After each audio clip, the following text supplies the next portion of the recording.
Sjećam se podijeljene Europe i Hrvatske same na grubom moru. Ali vratili smo se kući. I naš put tek počinje.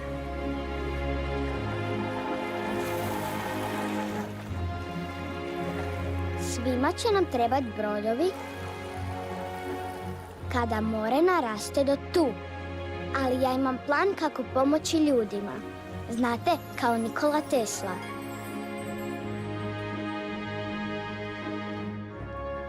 Svaki izazov je prilika. Da bismo bili spremni za budućnost, trebamo tehnologiju i inovacije i tim koji ideje pretvara u stvarnost. No početak svega je ljubav.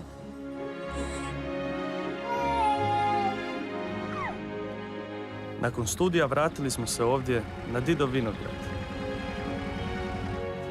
Podigli smo obitelj i lijepo nam. Ostali smo na djedovini, ali povezani s cijelim svijetom. I u igri, i u poslu. Povezati se s pravim partnerima pomaže u postizanju ciljeva. Posebno kad stremiš vrhu svijeta. Pomažemo jedni drugima. Zajedno smo sigurniji. Ove ruke grade brodove. Ali mi stvaramo i umjetnost, nadahnuti različitošću.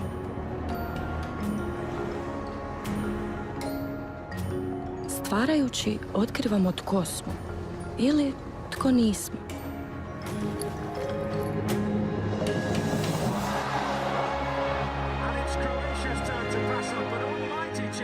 U Europskoj uniji svi smo povezani. Baš poput naše kravate koja je osvojila svijet.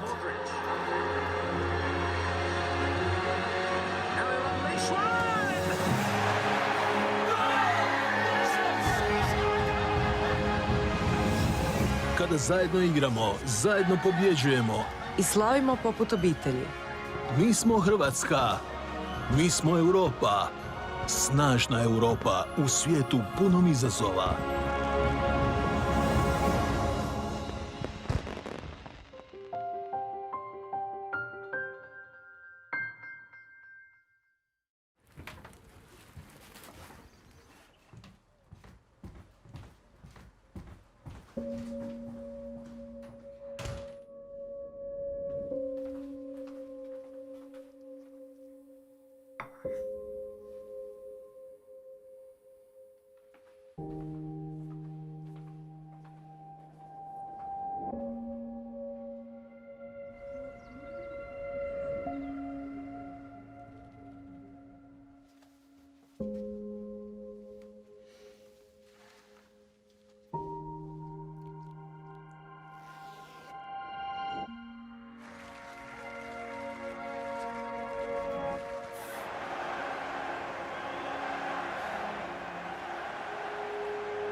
Millions of people wouldn't be here today if it wasn't for life-changing science. And many more wouldn't be living the lives they do. We won't rest until research into disease means everyone gets a second chance.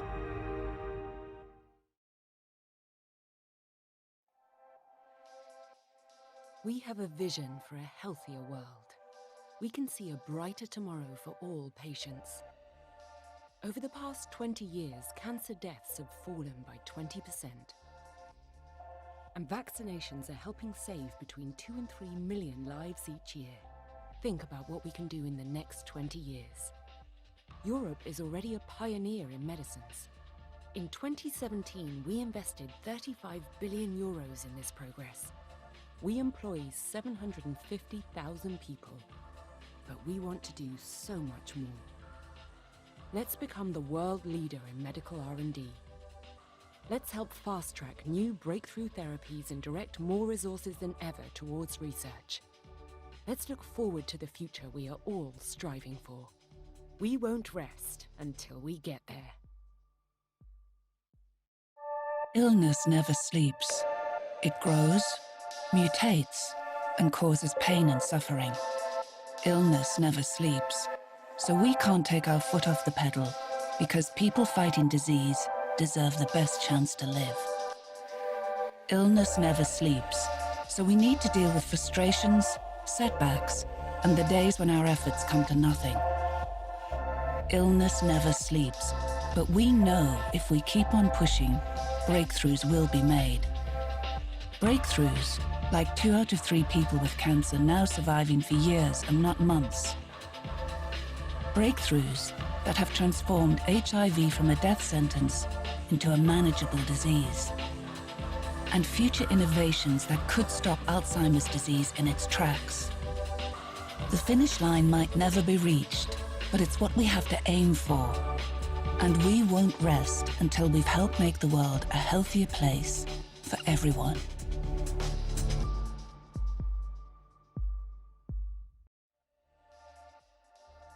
Collaboration makes us stronger. Until we fast-track results by joining forces, we won't rest.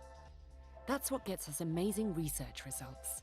Results that have already helped to improve public health. And we have the ambition to do more. Let's strive to make Europe a world leader in clinical research. Let's commit to evolving clinical trial design. Let's support the use of digital tools we need to speed up implementation. And let's create a more flexible legal framework that will help us tackle the challenges of the future. We have envisioned an ambitious roadmap for the future of health in Europe. And we'll get there, together.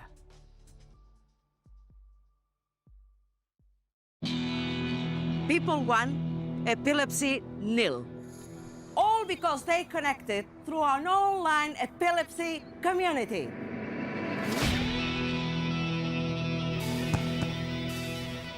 And when robots and doctors connected, kids being treated in hospital could stay in touch with life outside. That's the power of innovative connections in healthcare. They do amazing things, like help people get hepatitis C testing. Or prevent heart and bone problems in our later years. Or teach kids about diabetes and reducing the risks. Or create a unique initiative that improves stroke care by building networks and optimizing processes.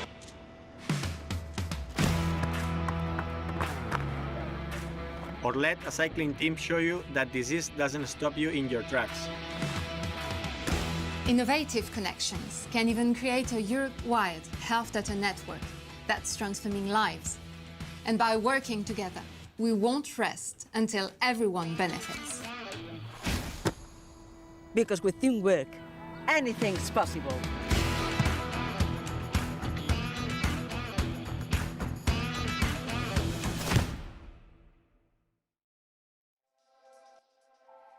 We won't rest until we bring innovative health solutions to all patients. We've already made remarkable advances in prevention, screening, diagnosis, and treatment. EU citizens can now expect to live up to 30 years longer than they did a century ago. 80% of vaccines are being produced right here in Europe, and today close to 30 diseases are preventable by vaccination. That's between 2 and 3 million lives saved globally per year. And on top of all that, cancer death rates have fallen by 20% over the last 20 years. And we still won't rest until we have patient-centered and outcomes-focused healthcare systems, until there is a new clinical assessment system for Europe, and until we establish a European vaccination information portal, we won't rest.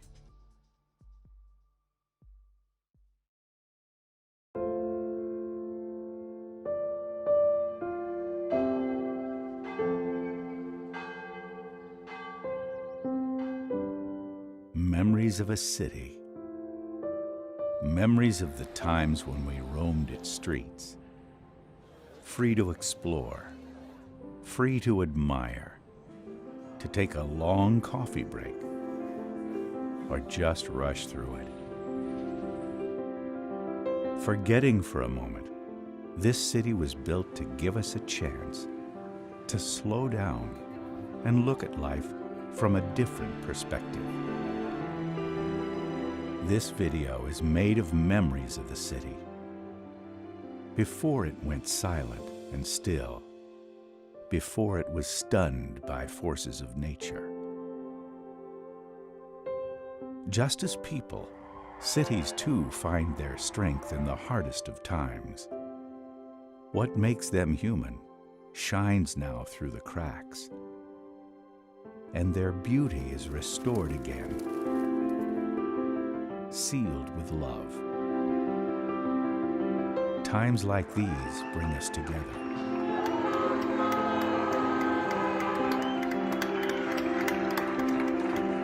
Despite keeping us apart. While waiting for a chance to meet again, to rediscover the charm of these streets, to taste the local treasures, or to just enjoy, we can tell you one thing. We will build new memories together. Again.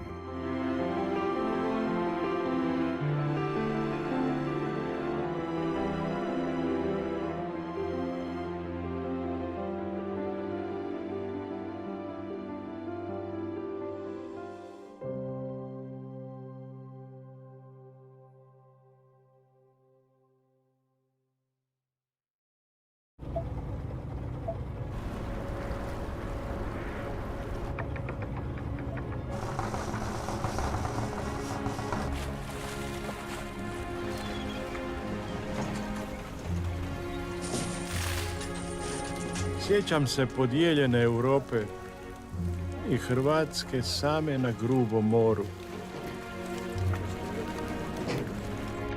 Ali vratili smo se kući i naš put tek počinje.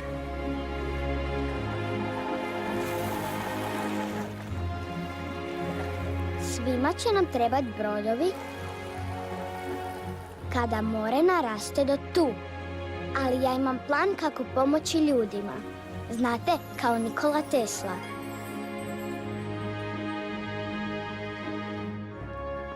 Svaki izazov je prilika. Da bismo bili spremni za budućnost, trebamo tehnologiju,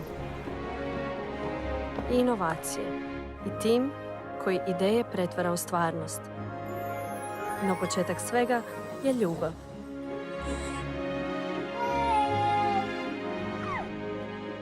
Nakon studija vratili smo se ovdje na Didov vinograd. Podigli smo obitelj i lijepo nam. Ostali smo na djedovini, ali povezani s cijelim svijetom. I u igri, i u poslu. Povezati se s pravim partnerima pomaže u postizanju ciljeva. Posebno kad stremiš vrhu svijeta. Pomažemo jedni drugima. Zajedno smo sigurniji. Ove ruke grade brodove. Ali mi stvaramo i umjetnost, nadahnuti različitošću.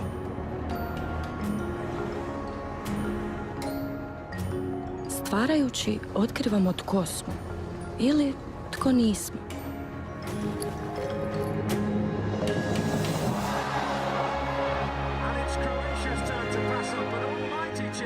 U Europskoj uniji svi smo povezani. Baš poput naše kravate koja je osvojila svijet.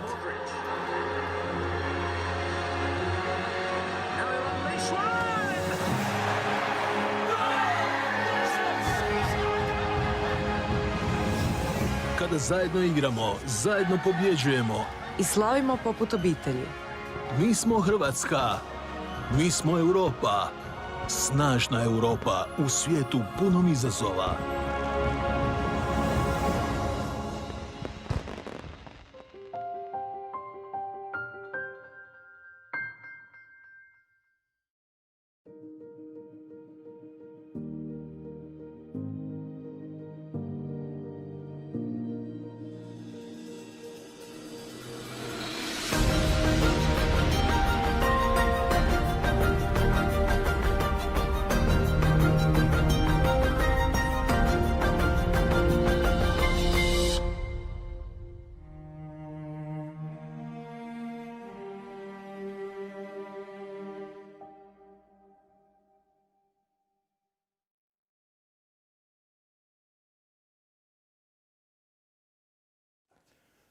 Greetings, everyone. Hello, Europe. My name is Siniša Varga. It gives me great pleasure to greet you from Zagreb, Croatia, on behalf of Innovative Pharmaceutical Initiative, a member of European Federation of Pharmaceutical Industries and Associations.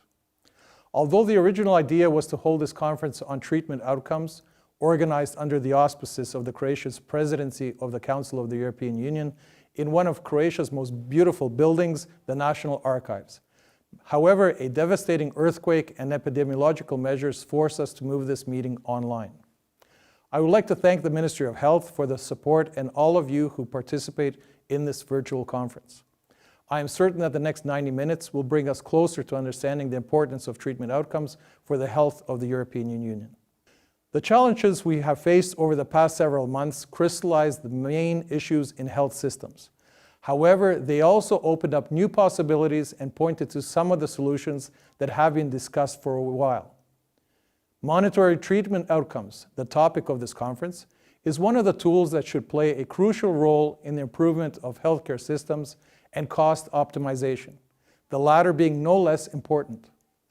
As we know today that 2 of 10 euros are spent on less effective or even harmful treatments, it is evident that we need to direct the resources so as to ensure the best treatment outcomes for the patients and consequently savings to national economies.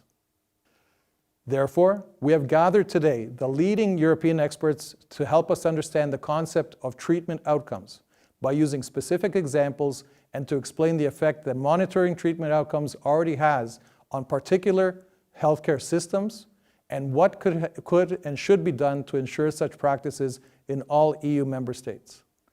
First, I would like to greet Natalie Moll, Director General of EFPIA. Mrs. Moll, thank you for joining us and supporting this important topic. Ladies and gentlemen, dear colleagues and virtual guests, it's my great pleasure to welcome you today to the Conference on Outcomes-Based Healthcare.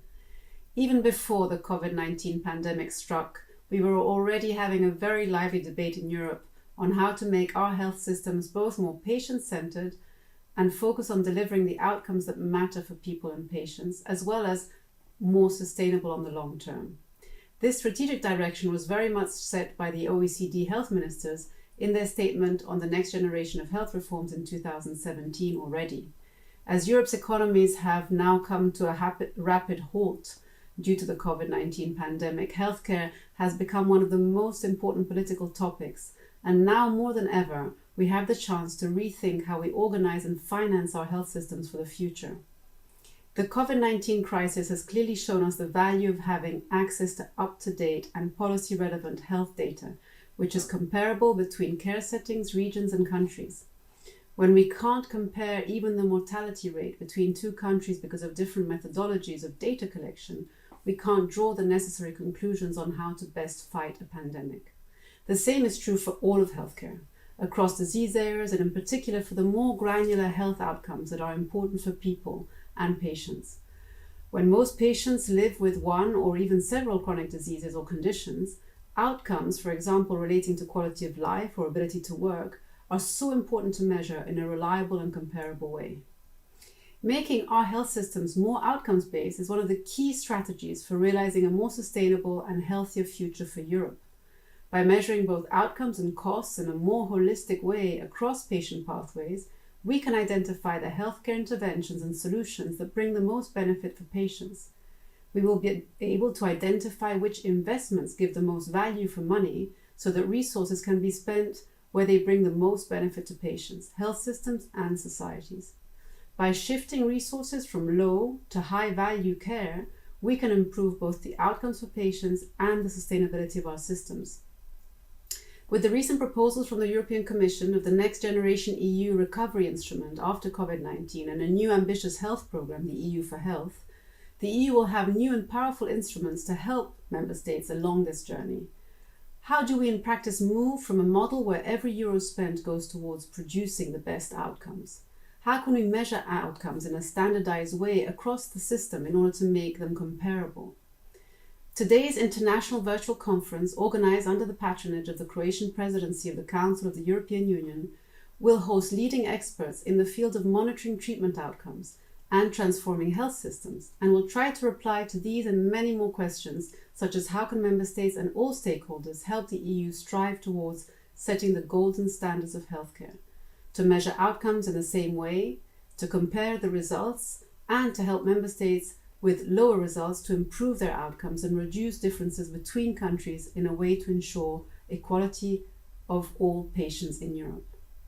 With the European Commission recently unveiling its new recovery instrument, along with the roadmap for a new pharmaceutical strategy for Europe and the new health programme EU for Health, with more than 9 billion euros, Commissioner Kyriakides explained that the resources will go towards a longer-term vision of improving health outcomes. It is clear that we are going towards the road of resilience and recovery for Europe, and we really want to make value-based healthcare one of its core building blocks.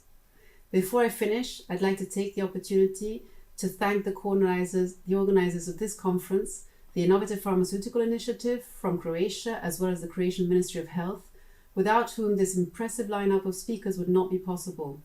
With that, it's now my pleasure to hand over the floor to Dr. Ackerman. Thank you very much. Thank you, Mrs. Moll, for such a concise introduction to the conference. But let me keep the mic just for a second longer. We've heard why it is important to measure outcomes and what European Commission does to ensure the equity of all patients in Europe.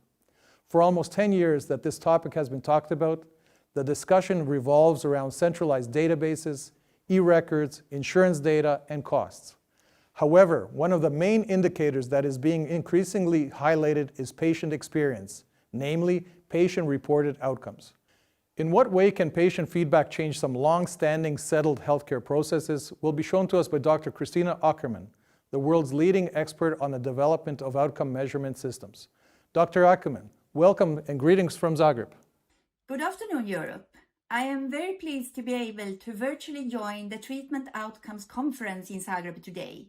Health and sustainable healthcare systems are key to achieve a Europe that develops, which is currently becoming very clear to us all.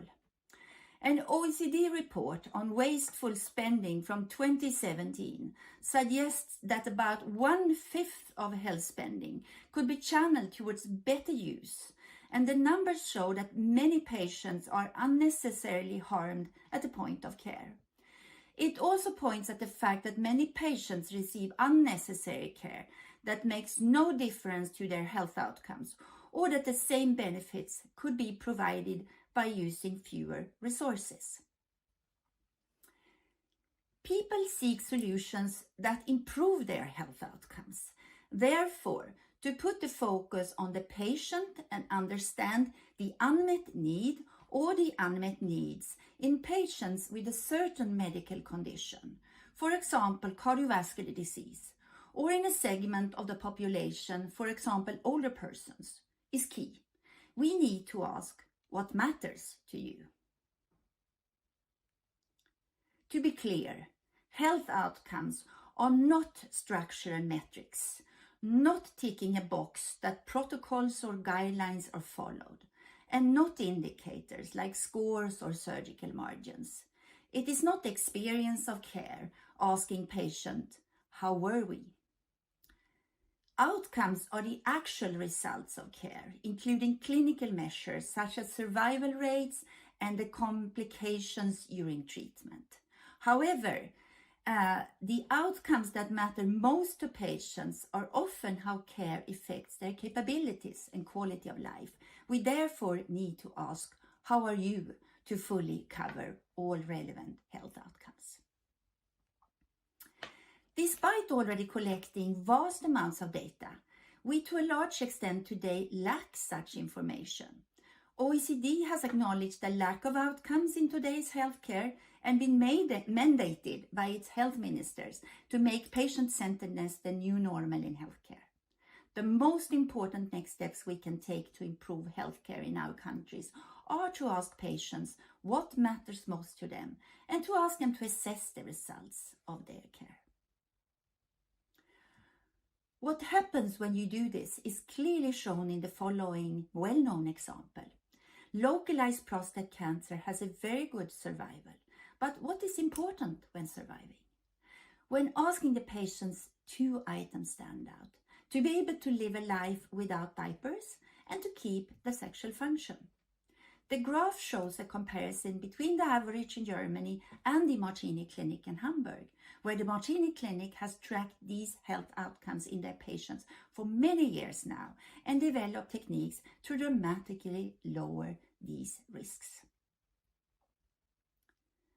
As mentioned, it is also important to realize that many important health outcomes can only be reported by the patients themselves.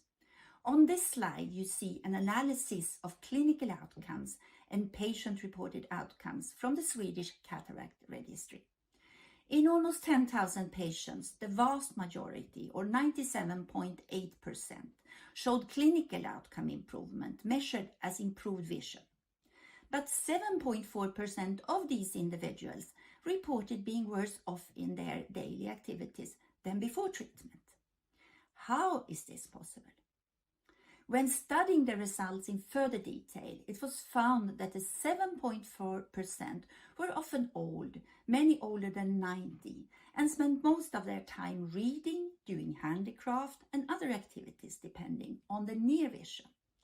The treatment regained their long vision, but no reading glasses were routinely given to the patients for near vision dependent activity, and their quality of life deteriorated compared to before treatment. This insight led to an improvement of the process, but also to a more informed discussion with the patient about their daily activities and how important the long vision is to the individual before the treatment was finally decided. In 2006, Professors Michael Porter and Elizabeth Theisberg published a value equation where they argued the most important step to ensure value in healthcare is to start measuring these outcomes. If the health outcomes are not being delivered, it doesn't matter how much or how little you spend, the value is still zero. Some years later, in late 2012, Professor Porter's Institute for Strategy and Competitiveness at Harvard Business School co-founded as a non-profit organization, ICHOM, the International Consortium for Health Outcomes Measurement, to catalyze the development of standard sets of outcomes for medical conditions.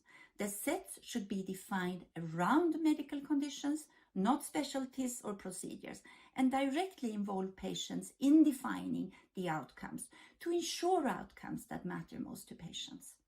A global language for health outcomes is now starting to become available, where time points and sources of data collection are defined, and a minimal set of initial condition risk factors is included to help a meaningful comparison.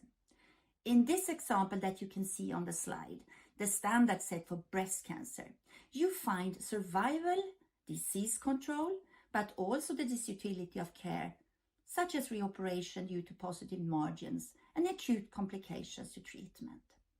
However, most telling, I find that the majority of the outcomes, if you look from 2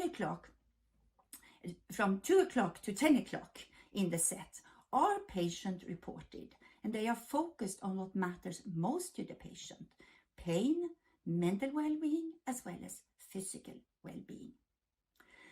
So, in summary, outcomes that matter most to patients are the true north.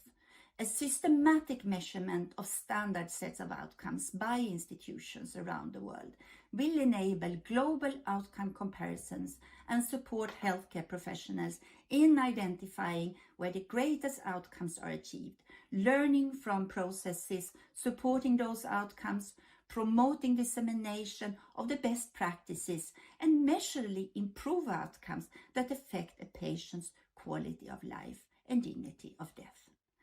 Thank you so much. It is a pleasure joining, and I'm looking forward to the questions and the discussion to follow.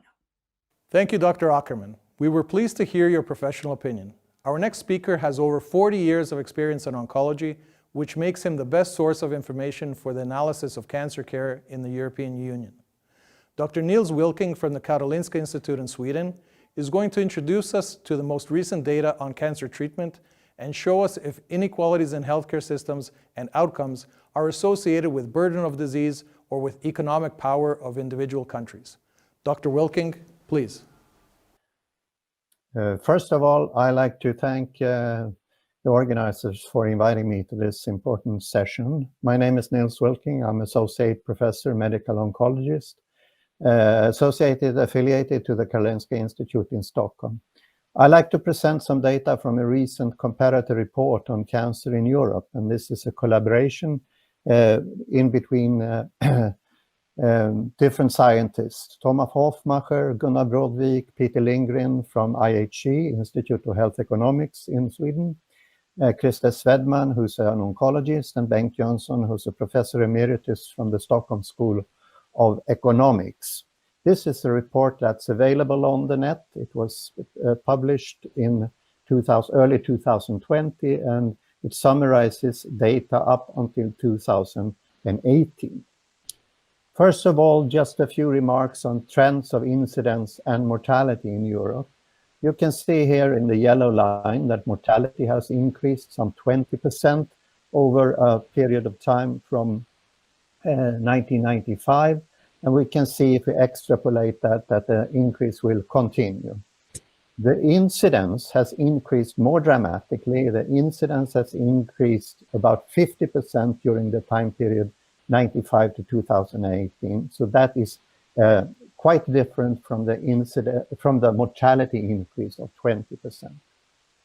And if you look, this is the overall European perspective, but if we look into some specific cancers, and this is lung cancer, and here we compare data from different time periods, 95 to 99, 2000 to 2004, and then up to 2014. And you can see that there are some bars that are hatched, indicating 5-year survival based on either regional registries or estimates by local registries that has been transformed to national data. What you can see for lung cancer is that the 5-year survival differs quite substantially. You can see that Bulgaria has about 7-8% 5-year survival compared with about 3 times higher level in for example, Switzerland. Croatia, actually, we had a high reported survival back in 95, but now it seems that the survival is more around 10%. So Croatia is about half the 5-year survival in lung cancer compared to some of the best performing countries within Europe. Still, if we look at what has happened in mortality, and especially among the younger patients below the year 65, you can see, if you compare the blue bars and the yellow bars, that there has been quite a reduction in many countries, especially actually in countries in Central and Eastern Europe.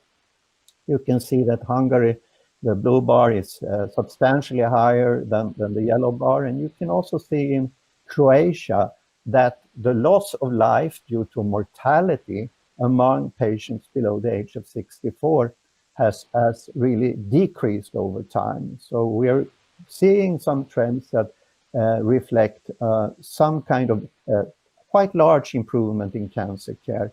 A lot of this, I believe, is related to a reduction in lung cancer incidence and thereby a reduction in mortality.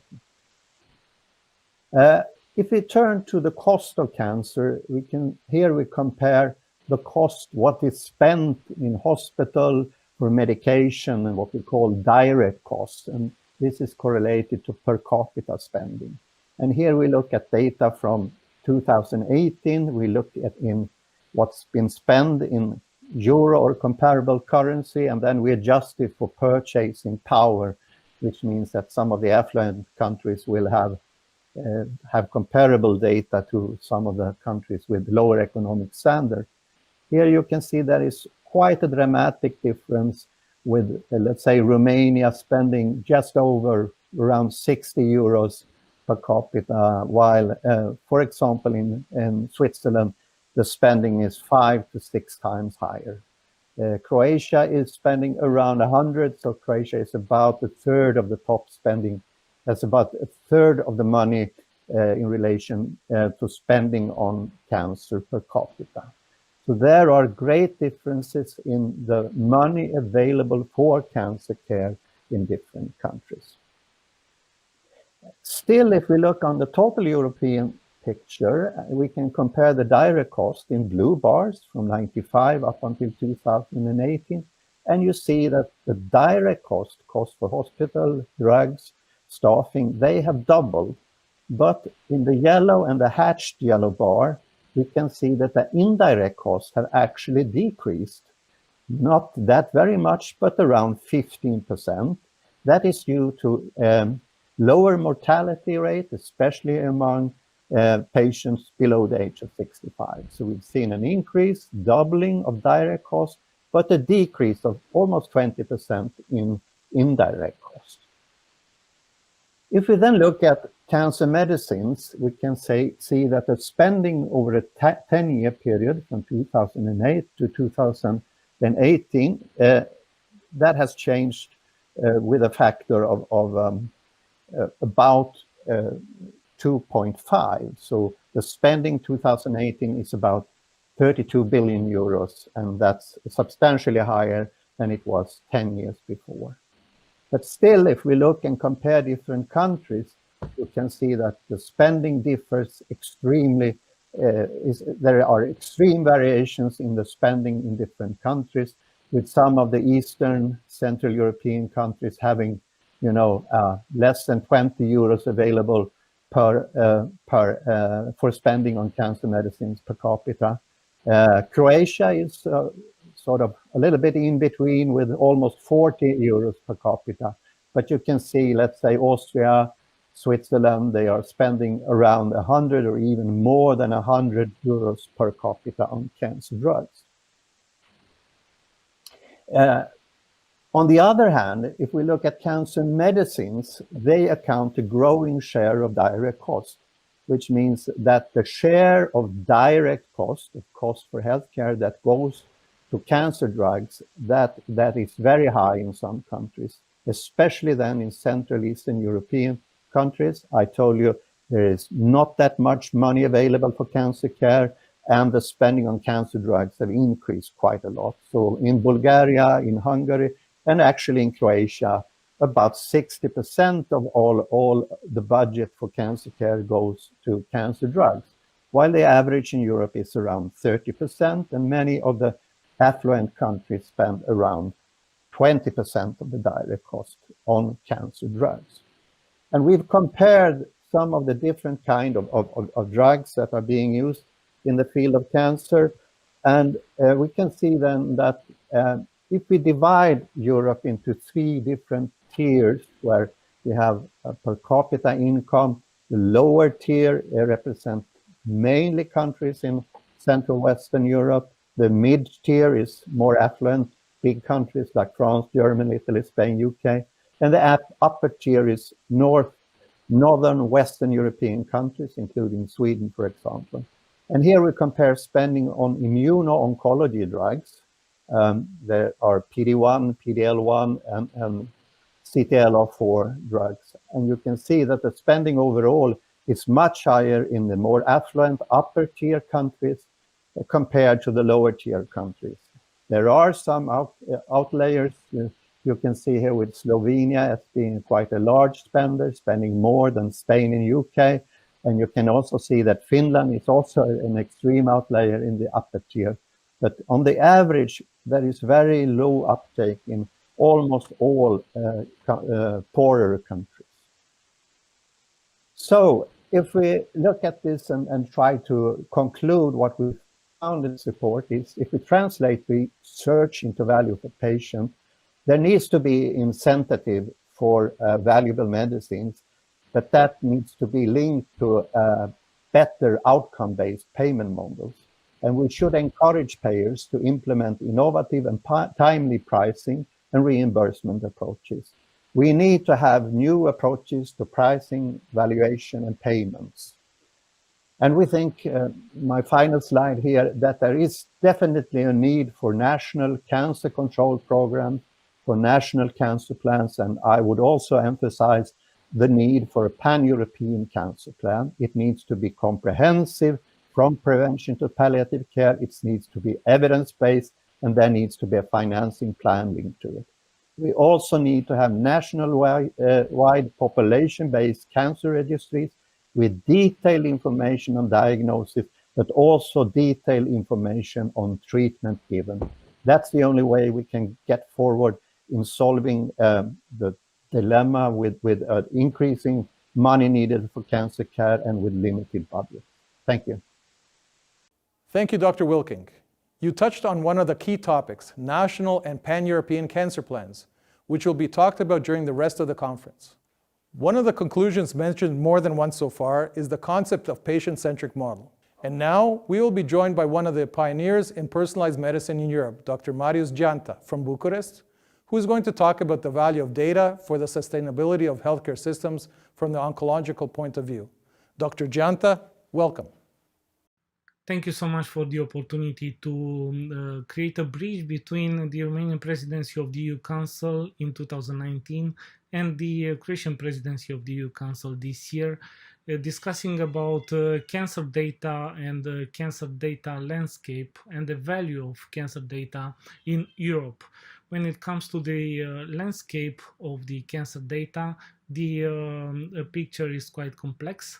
And actually, this is a part of a cancer cell, but we can imagine that might be the case also for cancer data with a lot of silos, with a lot of interactions, but also with a lot of complexity and a need for action and a need for policy and for very good practices. But for the beginning, a big thank to Sir Tim Berners-Lee, the inventor of the internet, who in 1989 provided the left screen note to his boss proposing what has to become the internet, and the boss said that is vague but exciting. For people in the field of oncology for many years, the idea of data in oncology might sound a little bit vague but exciting. I think this we should have in mind from the beginning and from the Tim Berners-Lee experience, who actually provide us to be all together despite the COVID-19 pandemics. These days we have been fascinated by the Crew Dragon 2 and the way the NASA and SpaceX conquered the space to a completely new technology, and the images are very clear. The Dragon 2 in 2020 is the expression of high definition, fully digitalized Crew as an example of the tremendous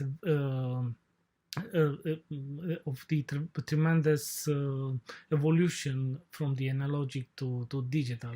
In the cancer field, we experience quite the same evolution with the National Cancer Act in 1971, with Human Genome Project in 2003, and in 2020 with the EU Cancer Plan, with the digital medicine and technology in the center. What is the value of data in oncology? We asked that question last year during our presidency, and we put all the ideas in this vision paper, a new vision for cancer in the European Union based on data and technology and human touch. The evolution of technology and the data in oncology give us the chance to be able to identify and collect a lot of data from every cancer patient, from every cancer type, and dreaming that in one day the digi-twins for every cancer patient might and should be a reality as the foundation or background for a truly personalized healthcare for that type of patients. On the other side, we discuss about how to or what is the value of data at the health system level, and we have to be able to transform the health system from the current status, a very reactive system, and we have seen all this aspect during the COVID-19 pandemics, and to move to a proactive data-driven health system able to learn and to adapt based on a continuous process of generating, collecting, and analyzing cancer data. There is value for data coming from high definition medicine, especially for non-small cell lung cancer, where the landscape has changed in the last 10 to 15 years. The factor was the main factor, the main driver was the ability to understand the biology of the cancer, and you can see that for the moment we are able to identify a lot of biomarkers.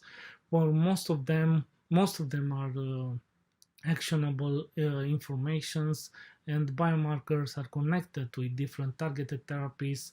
Also, we have now different immunotherapies. So in other words, starting with the basic science, now we are able to have on the market, and we are able to provide to the patients the medicine they need. But when we go to the medical practice and to medical clinic, you can see that only 70% of the patients are diagnosed for the biomarkers, and 70% of the diagnosed patients actually receive the treatment they need. So in other words, without connecting the basic science, the biomarker development, the biomarker testing, the drug development and access and the reimbursement, without connecting all of this with medical doctor education, will not be able to reach the full potential of personalized medicine, data-driven cancer care. But we are at the beginning of that revolution coming from biomarkers and the ability to generate data. We are now able in our health system to identify a single marker, or to work with a cancer panel up to 300 or 400 genes. But in the near future, we have to be able to deal with bigger data sets with larger amounts of data, who will put a pressure on the ability of medical doctor to provide the right treatment to a cancer patient, to take the right decision at the right moment. The human cognitive capacity is already under pressure, and this will continue in the next years. And the way we'll be able to put in the hands of medical doctors digital tools, data, and technologies and the way medical doctors will understand to use these technologies will make the difference for the cancer patients in the next decade. But for this, we have to think in the context of the Europe's Beating Cancer Plan. We have to rethink the doctor education through a common curricula in all member states. Also, we have to empower citizens and empower cancer patients to make them aware of the value of data and to provide the right context for them to donate. Why not? To donate the data, especially in countries like Romania and other countries where the health system is not highly interested in data and to use the data for the benefit of the patients. We'll have a lot of funding coming from the Beating Cancer Plan and from the Cancer Mission and the EU for Health Plan and other national funds in the next 7 years, and we have to make sure that we'll pay for value. And in oncology, we cannot discuss about value without personalized healthcare, without precision medicine, and without the right use of data and technology in the benefit of a patient. A big role might be played by organizations like patient groups and professional organizations and other NGOs. The role of the new players has to be recognized in the context of the Euro's Beating Cancer Plan, and this is crucially important in order to increase the knowledge transfer from the Western countries to Eastern countries through twinning project. Closing the gap between the East and West has to be one of the main priority of the Europe Beating Cancer Plan. Our vision is for this plan is to be citizen-centric, health system-centric, EU-centric, but first of all, has to include data and technology as an enabler for all these approaches. I will end highlighting the Croatian Personalized Medicine and Oncology project, a very important project because it's for the first time when I see in Central Eastern Europe in this topic a collaboration between the public, the government, and the private sector, the pharma industry. It's not easy to move forward with this project because it requires a new way of delivering healthcare, and that's why the education of all the stakeholders and all the people involved in this project has to be a priority. But I think now and for the future, this has to be the golden standard when it comes to data and technology in oncology for the benefit of the patients. Thank you so much once again for inviting me. I'm open for discussions and for questions. Thank you, Dr. Gianta. I'm very glad that you mentioned education because the idea of this conference is to introduce the topic of treatment outcomes to the general public. I believe that we are all aware that without the consensus of all stakeholders included in the treatment process, there wouldn't be much success. Each of the wheels in the system, whether it is the healthcare professionals, payers, or patients, each of these parties has their own attitudes and priorities. European Cancer Organization is one of the associations focused on balancing and directing all these needs towards the common goal, better treatment results and outcomes for patients. Therefore, it is really my pleasure to greet and welcome Dr. Mati Apro, President of ECHO, who will use illustrative examples to show us what outcome-based healthcare really means. Dr. Apro. Hello, I'm Mati Apro. I'm the President of the European Cancer Organization. Thank you very much for the invitation to this very important meeting, where one of the topics is the measurement of outcomes in various areas of oncology. I will be going through several points. The first one I would like to share with you is that you have already heard presentations that look at various perspectives. And obviously, if you take the healthcare provider perspective, the payer perspective, and the patient perspective, which will be discussed later, they are quite different. I will be discussing with you the fact that depending on how we treat the patient, the outcome measurement has to be completely different. I'll give you an example of an outcome measurement that has been proposed by the European Society of Medical Oncology for drugs. Discuss with you that the ultimate real-world evidence of the population perspective is, in my view, not correct. That there are many tools nowadays available where we have excellent nursing intervention that makes a difference for patient survival and patient quality of life. And I will conclude by the European Cancer Organization essential requirements for quality cancer care and the European Code of Cancer Practice, which we should be launching in September of this year. If we look from the surgical perspective, radiation oncology perspective, the medical oncology perspective, of course, always with supportive care, we have to use different tools because the interventions are different and the outcomes are different.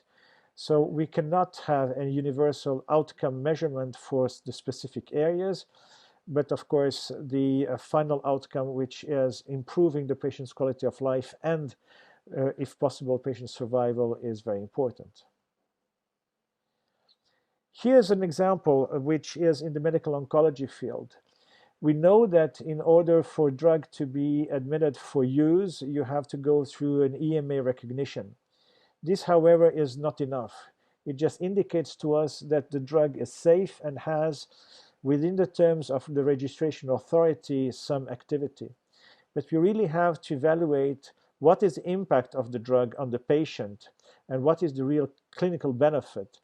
The European Society of Medical Oncology has developed this area in solid tumors, and just recently they have published an initial evaluation in the setting of hematological malignancies, showing that the same tool can be, when adapted correctly, also used for evaluation of drugs in hematological malignancies. So this is a very important message. It's not because a drug is registered that the drug is really giving a real clinical benefit for the patient. In cancer, which is nowadays, thanks to many developments, becoming a chronic disease, we should not only be measuring in terms of survival. We really have to take into account the quality of life of the patients. We have to take into account whether the interventions, whichever they are, will shorten the patient's hospital stay or if they will avoid hospitalizations. And this is crucial for the patients and for the healthcare system. The example that I'm giving here to you is one of many. This is the latest one, just shown a couple of weeks ago at the American Society of Clinical Oncology ASCO meeting by colleagues from the Institut Gustave Roussy in France, Olivier Mir and colleagues, showing how, compared to standard of care in this excellent center, the presence of a nurse navigator using also dedicated website and mobile application made a difference. This made a difference in the toxicities reported by the patients. This made a difference in the need for hospitalization and the duration of hospitalizations when patient needed the hospitalizations. So this is another way of making an intervention and of thinking differently from what we have been doing in the classic way until recently. So let me come now to the essential requirements for quality cancer care, which is a work that the European Cancer Organization has been developing over the past few years. It is now part of what we call the focus topic networks. We have 8 focus topic networks in which we have interventions by, of course, our member societies, by the patient advocates, as we have now 20 patient organizations with the European Cancer Organization, and of course, depending by other EU or WHO stakeholders, by what we call Community 365, which includes also drug industry, and other specific invited stakeholders when needed. So we have health systems and treatment optimization networks, we have digital health, we have prevention, and as highlighted here by the arrow, the quality cancer care network. We also have the survivorship and quality of life network, an inequalities network, a workforce network, and the HPV network. But let's concentrate on the quality cancer care. So what we are trying to look at is what are the data available in order to tell all colleagues in Europe, all stakeholders, on what is the best way to go forward. We also discussed the metrics, i.e. Here we could call these the outcomes, and then the codes of practice and the communication about this, and the accreditation programs for cancer centers and networks in collaboration, among others, with the European Cancer Institute Organization, OECI. We have published until now several of these. A very important one, taking into account the importance of primary care. Then some developed around soft tissue sarcoma in adults and bone sarcoma, colorectal cancer, esophageal and gastric cancer, melanoma, just recently on prostate and on breast cancer. The last one be launched on June 25th, and of course inviting you all to the launch event, which will be, as all events are nowadays, through the communications on the website. The other point that we just decided at the General Assembly of June 5th was to launch the European Code of Cancer Practice. You are certainly aware of the European Cancer Patients' Bill of Rights, which was launched quite a few years ago. Seminal work that was done by many colleagues who also participated in the development of the European Code of Cancer Practice, which was co-created by the healthcare professionals of the European Cancer Organization and by our patient groups. All of the points that we'll be making, which will be 10 points, will be based on the evidence available and will be backed up by specific papers and translated, if only possible, in all languages used in the European community. One example is here, which deals with the importance of multidisciplinary care, and is very simple wording that's very important for the patients. You have a right to receive care from a specialized multidisciplinary team, ideally as part of a cancer care network. Well, thank you very much for asking me to be present and making an intervention in this important meeting. Thank you, Dr. Apro. I hope that you will join the discussion on prerequisites for comprehensive transformation of healthcare systems. As a former Minister of Health in Croatia, I had the privilege to working with one of the leading oncologists and health professionals, not only in Croatia, but also in the world, Professor Eduard Vrdoljak, who advocates a systematic implementation of anti-cancer strategy that has only recently been finalized. It was the first time that about 100 professionals in oncology joined together to define a strategy against cancer in Croatia. Professor is now going to present the steps from initial definition of the strategy to its implementation. Professor Vrdoljak, the floor is yours. Before I'm going to start with my presentation, I would like to use this opportunity to express my thanks to organizers for inviting me on such important conference. As you can see, the title of my presentation today is Monitoring of Health Outcomes within the National Cancer Control Plan, and obviously I'm going to talk about Croatian plan. So the cancer is a major public health issue affecting millions in the world, with about more than 18 million new diagnosed patients per year, and unfortunately close to 10 million dying out of cancer. And within that world gloom picture, Europe is the epicenter of the problem. And you can see that in Europe we have about 9% of global population, and unfortunately about 20% of global cancer mortality. So from that perspective, we can define Europe as underserved from the cancer perspective. But within the Europe, we have even more underserved disparate areas such as Central and Eastern Europe. You can see on this slide that while mortality is bigger in Central and Eastern Europe, incidence is larger in Western European countries. So mortality to incidence ratio defining that patients diagnosed with cancer are dying more oftenly in our region. And within that region, there is Croatia, the last country without plan in European Union. But this is going to be changed in days or weeks because our plan is ready and it's about to be signed soon, hopefully. So what I would like to end up with this introductory part is with cancer care disparities. So we can define these disparities in two groups, patient-related and system-related. And you can see why outcomes could be wrong or bad because of patients being old age, with bad cognitive status, with a low socioeconomic status, you name. On the other side, there is a system reasons why some patients are going to have worse outcomes than others. So what do we do in order to improve outcomes? We are having plans. So we are defining, as far as the cancer is concerned, national cancer plans. So every country has to have plan in order to address their specific issues. So the National Cancer Control Plan must be properly resourced to ensure timely and comprehensive implementation. And that is the problem that many are facing.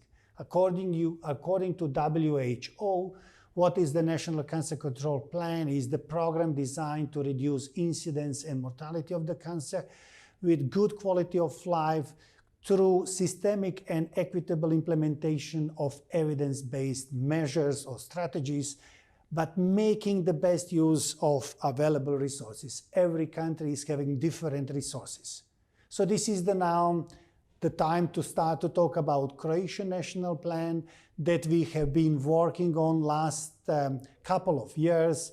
And I'm proud to say that our plan, or within our plan, is planned to reach the, let's say, level of excellence that Western European countries do have now regarding the quality of life of cancer patients, length of survival of cancer patients, and more or less outcomes of ours to be comparable to theirs. So when we analyze other plans, there are many, many countries with a plan, we understood what Romero and co-workers published in Lancet Oncology, that there are remaining challenges in implementation of cancer plans, and they can be described through the bad monitoring and reporting. More or less, we are missing outcomes of those plans or treatments of cancer. And of course, the implementation is issue. So what we understood working on our plan is that major improvement can be achieved through the investment in oncology infrastructure, meaning digitalization of oncology registry of everything, real-world data basis that will give us opportunity to monitor and report and publish that to be able to compare different regions, different institutions, different physicians, different countries, and obtain better results for our patients. Everything started with this. So we published this paper, let's say seminal paper, a couple of years ago, where we realized that Czech Republic is performing much better than Slovak Republic with double less money spent per new cancer patient. The question was, how come? What is the base for that? We digged a little bit, we found only one reason, and that is excellent cancer registry that Czech Republic do have. So what they measure is, for example, incidence and mortality in real time in their patients.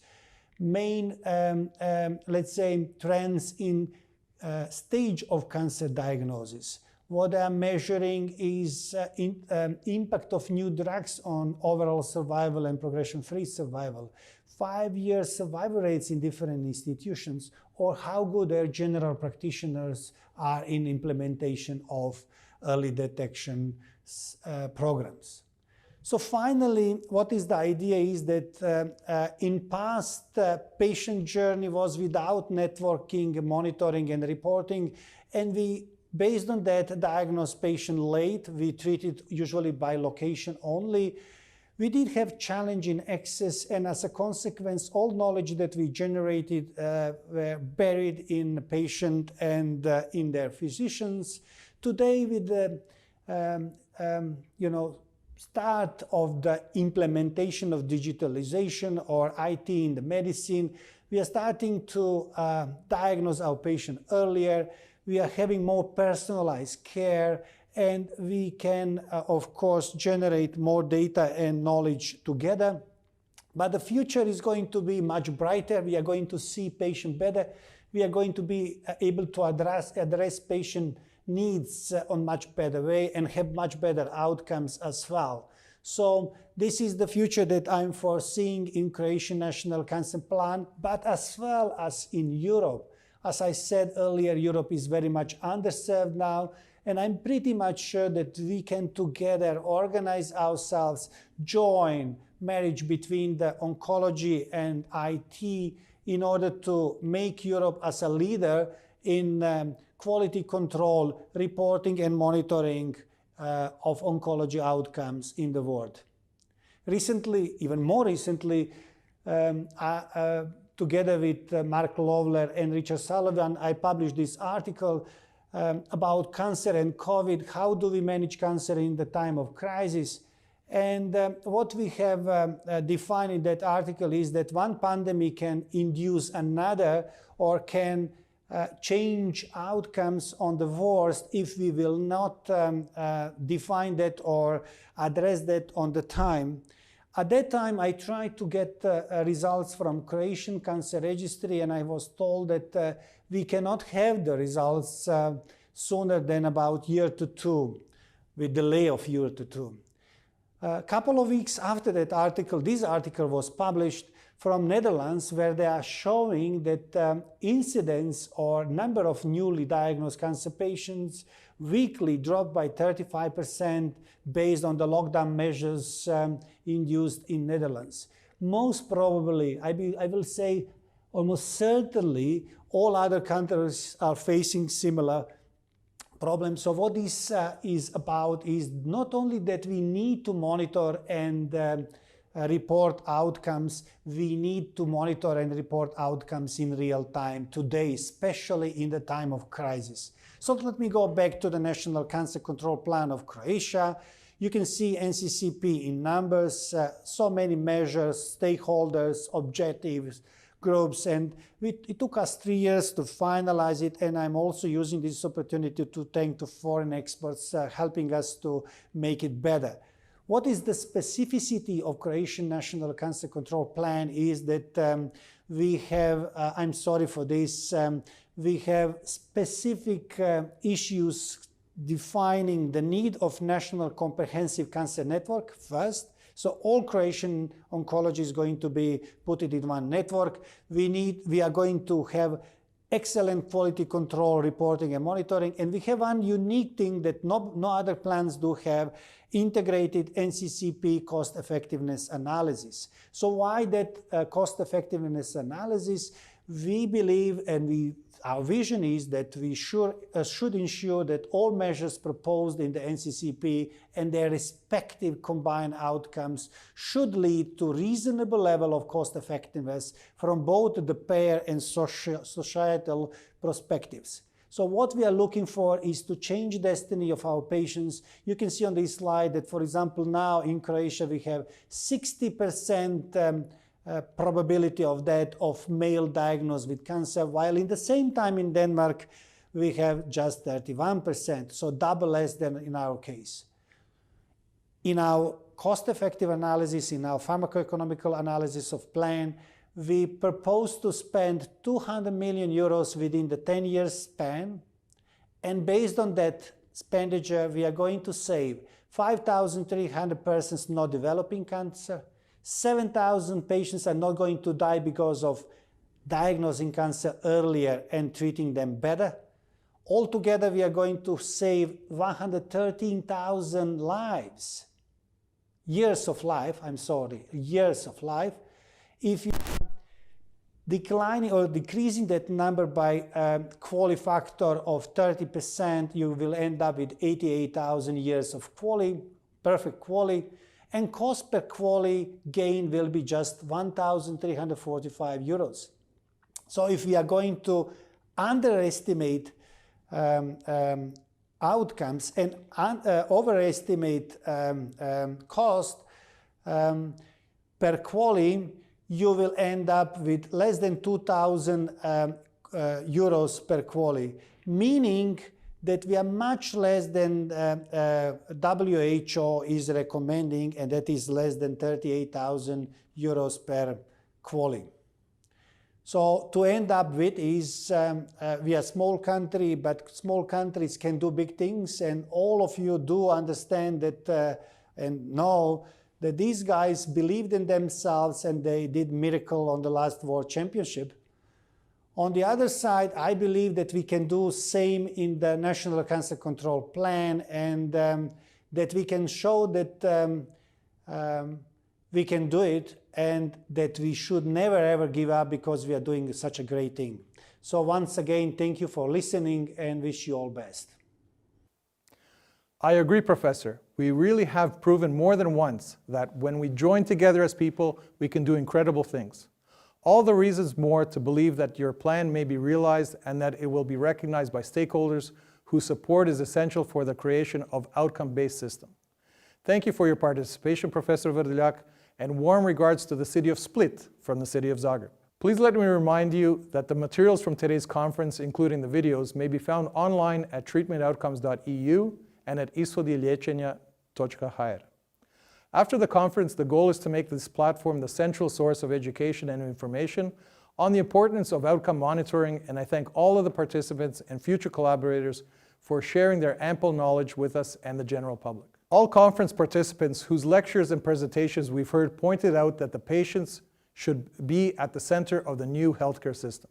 Therefore, I think that there is no better person than Antonella Cardone, Director of European Coalition of Cancer Patients, to round up this part of the conference and explain to us why patients' definitions of good treatment outcomes vary so much and what is the level of health literacy of our patients.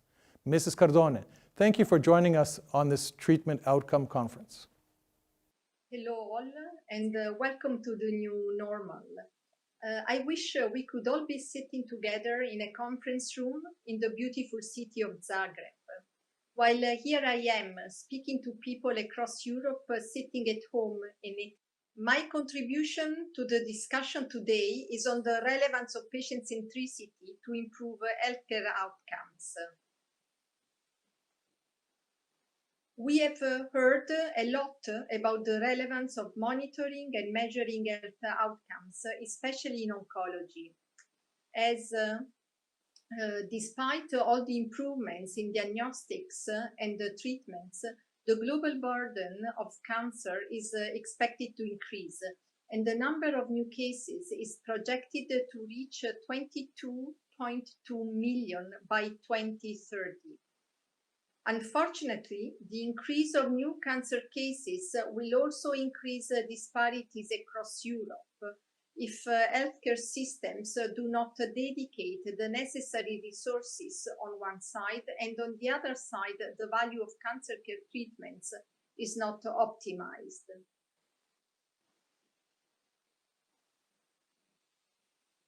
To control costs, it is fundamental to shift from volume-based care to value-based care. This value, though, is not the same for everyone. The same therapy can be valued differently by patients, caregivers, payers, and the society. Nevertheless, we cannot exclude patients, the ultimate beneficiaries of treatment, from the assessment of health outcomes, even if this is not easy, as patient preferences and values are very heterogeneous. For example, in very simple words, one patient may prefer a treatment that extends its life as long as possible, regardless the conditions of its extended life. One patient may prefer a treatment that will extend its life up to a certain level of quality of life. So the balance between extended life and quality of life may differ significantly among patients. Currently, there are several studies addressing multiple value frameworks, but they still do not fully address the complexity due to a heterogeneity of patient preferences.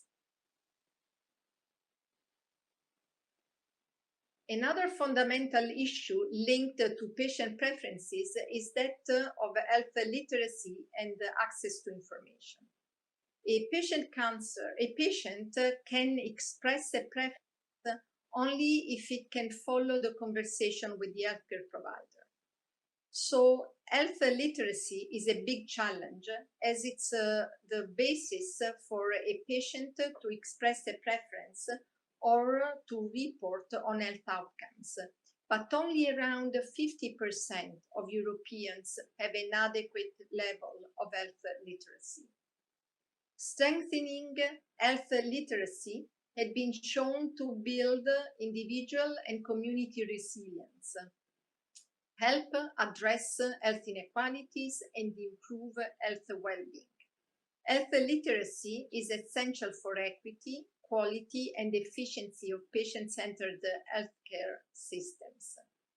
We have, though, a similar problem on the side of healthcare providers, who are not prepared to understand the relevance of patient-reported outcomes measures, who cannot analyze patient-reported outcomes, and find it difficult to shift from their traditional practice patterns based on what physicians do, for instance, looking at the number of visits, hospitalizations, procedures, and tests, to achieve the patient outcomes.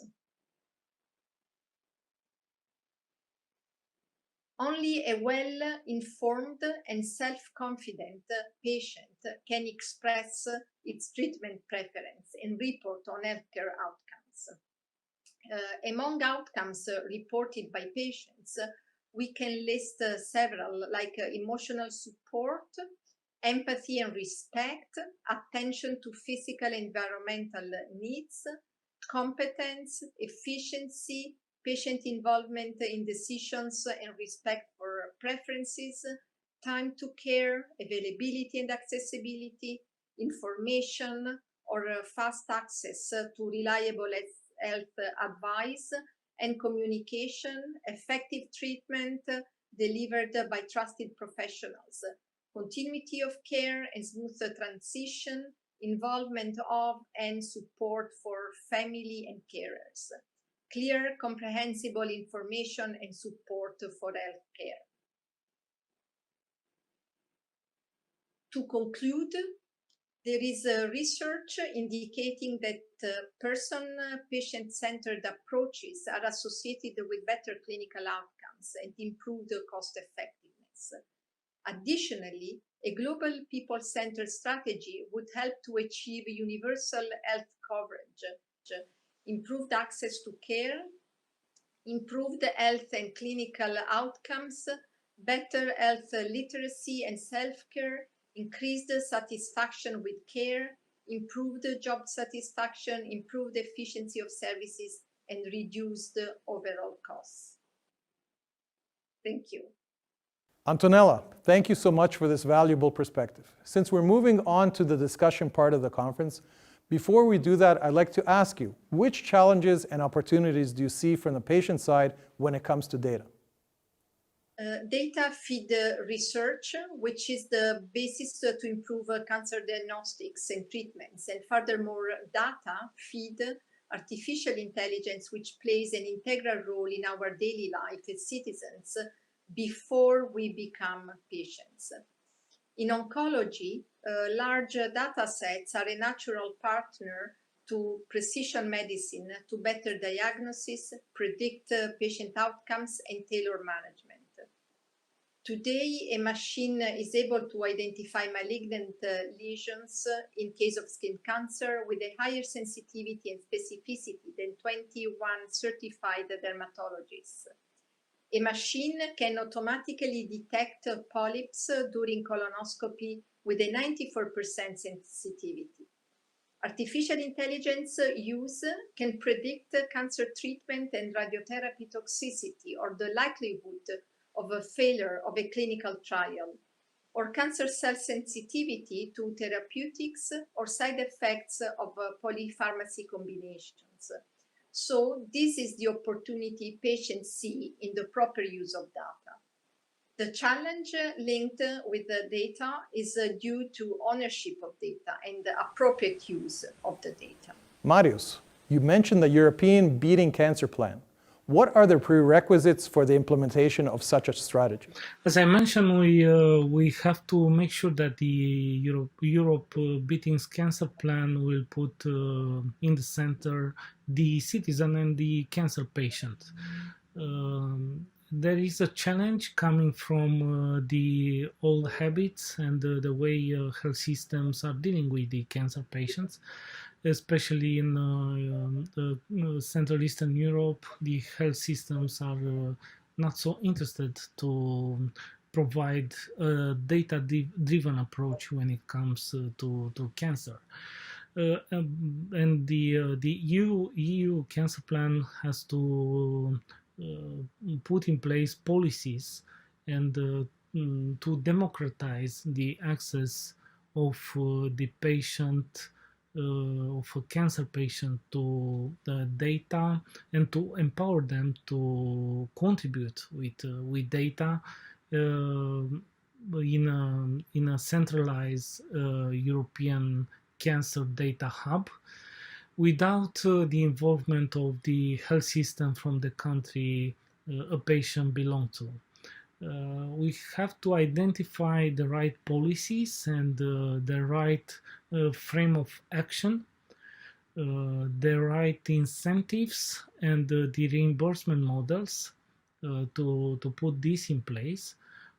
But in my opinion, this kind of approach and the direct involvement of citizens in the data, in the cancer data field, might be not just a democratic act, but also a main driver for change and for closing the gap between Eastern and Western countries. Matti, in your opinion, which policy changes will need to happen to make the essential requirements the reality across the EU? The question is easy, the answer is complex. We understand that all over Europe, not only the countries have determined that they are the ones determining the healthcare policy, but within the countries, the regions very often have an important role to play. So this is going to be a complex enterprise, but if we have some suggestions coming from the EU Commission, and we believe that some of these will be embedded in the Beat Cancer Plan, we have a chance that with the evidence we have on the fact that following the essential requirements, we will improve the outcome of cancer patients in all settings, starting from avoidance of cancer altogether. We should be able to have the negotiations going on and these changes being made. Christina, what is the one key thing that the European Union could do to facilitate development of outcome-based healthcare in Europe? To be able to allow for systematic measurement of outcomes, enable comparisons, and support healthcare professionals in identifying, learning from, and promoting dissemination of best practices, it is crucial for the European Union to support the development of informatics interoperability. Natalie, what role does FPA play in the landscape of creating more outcome-based healthcare? Can you give us a concrete example? So moving towards outcomes-based healthcare is a collaborative effort. And FPA and our members will partner with many other stakeholders to help achieve this vision. One important initiative is IMI, the Innovative Medicines Initiative, a public-private partnership between FPA and the European Commission that has been going for more than 10 years. Through IMI, FPA companies, together with public partners, are, for example, building EHDEN, EHDEN, the European Health Data and Evidence Network. By creating a federated network and mapping health data corresponding to over 100 million patient records in Europe, to a common data model, it will be possible to analyze health data very rapidly at a large scale without having to move any patient-level data. Also, by working with ICHOM in the project, also patient-reported outcomes will be included in the data model to enable outcomes-based healthcare. This is a really exciting project that really shows the value of cross-sectoral collaboration, and this demonstrates how European health data space could be envisaged today and in the future. Thank you, Natalie. It really sounds exciting and in line with the values of the European Union. I would like to thank all of the speakers for their inspiring lectures. I believe that this conference will change our outlook on daily processes in healthcare. I'm glad that we succeeded, despite the pandemic, in organizing this conference in Zagreb, the capital of the presiding member state. On that note, we have with us today our host, the envoy of the Prime Minister and Croatia's Minister of Health, Dr. Vili Beroš. Minister, good afternoon, and thank you for taking out your time to join us at this Treatment Outcomes Conference. Pozdravljam Europu i želim dobrodošlicu svim sudionicima konferencije. Zdravstveni su sustavi danas suočeni sa brojnim izazovima i potrebom da se osigura sve više zdravstvenih usluga sa ograničenim sredstvima koja su na raspolaganju u javnom zdravstvu država članica, što je poseban izazov upravo na području raka. Rak je, nažalost, dio naše svakodnevnice, ugrađen je u svaku poru našeg društva. U Europskoj uniji rak se godišnje dijagnosticira kod 3,5 milijuna osoba. Rak je javnozdravstveni i društveni problem. Učestalost raka ogromno je opterećenje za zdravstveni i socijalni sustav i državni proračun, a negativno utječe i na gospodarsku produktivnost i rast, među ostalim zbog učinka na zdravlje i radnu snagu. Postoje značajne razlike u učestalosti i smrtnosti raka diljem Europe. Budući da je učestalost incidencija veća u zapadnoeuropskim zemljama, a smrtnost je veća u zemljama srednje i istočne Europe. Moguće objašnjenja takvih razlika mogu biti različita učestalost osnovnih faktora rizika, okoliša, osjetljivost pacijenta, varijacije u dijagnostici raka, raspodjeli vrste raka, uznapredovalim stadijima raka, razlike u modelima registracije, kao i različitom pristupu liječenja i skrbi. Nažalost, najvjerojatnije zbog svih navedenih razloga, preživljavanje raka u zemljama srednje i istočne Europe generalno je značajno niže u usporedbi sa zapadnoeuropskim zemljama. Onkološka skrb nije neovisna o ostalim segmentima zdravstvenog sustava. Raspodjela resursa i učinkovito upravljanje dijagnostikom, liječenjem i skrbi o raku neminovno su povezani sa mogućnostima svakog pojedinog zdravstvenog sustava.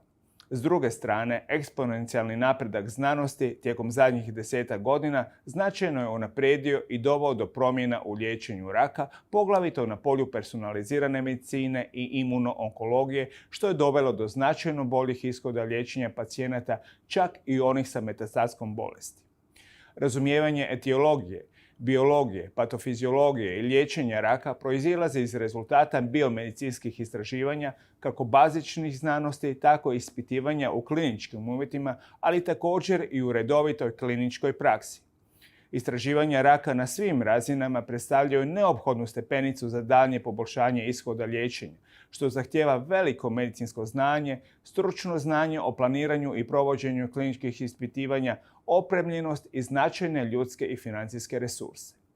Klinička su ispitivanja preduvjet moderne onkologije i često prvi izbor u liječenju uznapredovalih stadija bolesti prema internacionalnim smjernicama za liječenje raka, što omogućava bolje ishode liječenja pacijenata uz značajne uštede u potrošnji lijekova. Rak je često sustavna bolest, pa sustavno onkološko liječenje predstavlja osnovicu uspješne terapije raka. Ono je jedno od najpropulzivnijih medicinskih područja sa gotovo svakodnevnim promjenama koje značajno doprinose produženju života bez progresije bolesti, te time značajno utječe i na poboljšanje kvalitete života pacijenata. Odluku o načinu sustavnog liječenja pojedinog pacijenta treba načelno donijeti u multidisciplinarnom timu u skladu sa stručnim smjernicama. S druge strane, rezultati liječenja, učinkovitost i nuspojave trebaju se pratiti i pohranjivati u baze onkoloških podataka koje treba unapređivati i redovito kontrolirati. Uzimajući u obzir navedene podatke, specifičnu povijesnu i emocionalnu istinu o raku i činjenicu da pogađa gotovo sve obitelji, čak i mala poboljšanja kad je u pitanju ovaj važan javnozdravstveni problem, donijet će boljitak velikom broju građana. Na samom početku, najbitniji korak je osigurati da se rak u javnosti ne doživljava kao stigma i mit koji se događa nekom drugom. Rak može pogoditi svakog od nas. Nedostatno poznavanje činjenica o raku i povijesno određen strah od umiranja zbog raka rezultiraju bijegom od razmišljanja i razgovora o raku, odbijanjem pravovremenih preventivnih pregleda, kao i odgađanjem rješavanja uočenih zdravstvenih problema. Prihvaćanjem raka kao moguće dijagnoze, svaki građanin postaje otvoren za učenje o preventivnim mjerama, programima ranog otkrivanja, kao i unapređenju na razini društva, optimalnih načina liječenja, opće onkološke skrbi, inicijativa za pružanje podrške oboljelima i njihovim obiteljima, rehabilitaciji, reintegraciji i palijativnoj skrbi. Multidisciplinarni pristup, onkološke mreže, izrada smjernica za pravilno i pravovremeno postavljanje dijagnoze te liječenje, individualizirani pristup svakom pacijentu, kvalitetno praćenje i izvještavanje, pristup lijekovima te analiza svih dostupnih podataka liječenja samo su dio aktivnosti koje se neophodno primjenjuju kako bismo preokrenuli postojeće trendove te kako rak ne bi postao glavni uzrok smrti u Europskoj uniji. Kako bi se smanjila patnja koju ova bolest uzrokuje i time pružila potpora državama članica za poboljšanje nadzora i liječenje raka, Komisija je predstavila Europski plan za borbu protiv raka sukladno političkim smjernicama predsjednice von der Leyen i mandatnom pismu povjerenice za zdravlje i sigurnost hrane Stelle Kyriakides. Europski plan za borbu protiv raka obuhvaćat će mjere za sve ključne faze te bolesti, od onih usmjerenih prevenciji, ranom otkrivanju i dijagnostici, liječenju i skrbi do pitanja vezanih za kvalitetu života. Poboljšanje ishoda liječenja jedan je od ciljeva i Europskog plana za borbu protiv raka usmjeren na smanjenje tereta raka za pacijente i njihove obitelji. Aktivnosti usmjerene poboljšanju ishoda liječenja također su ugrađene i u nacionalni strateški okvir protiv raka Republike Hrvatske. Transformacija sustava zasnovana na podacima o ishodima liječenja izrazito je zahtjevna i traži konsenzus svih sudionika, kako donositelja odluka, tako i onih koji te odluke moraju provoditi, ali i pacijenata od kojih se također očekuje odgovorno sudjelovanje i u prevenciji i tijekom liječenja. Sasvim sam siguran da će svi koji žele dobro i pacijentima i sustavu, koji žele zdraviju naciju i građane kvalitetnijeg života sa svoje strane učiniti sve da sustavom upravljamo na optimalan način. A to možemo samo ako znamo kakvi su rezultati onog što se radi, praćenjem ishoda liječenja. Nejednakosti u ishodima liječenja raka među država članicama i unutar njih treba smanjiti. Naše aktivnosti treba usmjeriti prema boljem upravljanju zdravstvenim sustavima, postizanju veće troškovne učinkovitosti zdravstvene skrbi i u konačnici boljim zdravstvenim ishodima za sve pacijente. Optimalnom i dosljednom primjenom planova protiv raka možemo značajno umanjiti negativne aspekte raka na nacionalno javno zdravlje, poboljšati ukupni zdravstveni status i zajedno izgraditi sretnije društvo za generacije koje dolaze. Primjeri dobre prakse koje smo danas imali prilike čuti, kojima su članice Europske unije praćenjem ishoda liječenja unaprijedili svoje zdravstvene sustave, imaju izravan utjecaj na produljenje života bolesnika. U tom pravcu usmjerena je i nova europska politika EU for Health, kao i sredstva iz drugih EU fondova kojima će se izravno približiti dugoročnijoj viziji poboljšanja zdravstvenih ishoda, kako je spominjala i povjerenica Kyriakides. U Europskoj uniji, između zemalja članica pa i unutar samih zemalja, postoje značajne razlike u ishodima liječenja. Ishode bi trebalo mjeriti na isti i usporediv način. To bi nam omogućilo da organizacijski i financijski pomognemo zemljama članicama sa lošijim ishodima da dosegnu ciljenu razinu, te na taj način smanjimo razlike i omogućimo jednakost pacijenata. Novi program pomoći zdravstvu zemalja članica Europske unije iznosi više od 9 milijardi eura i teži ka podizanju otpornosti i kvalitete zdravstvenih sustava sa dugoročnom vizijom poboljšanja ishoda liječenja.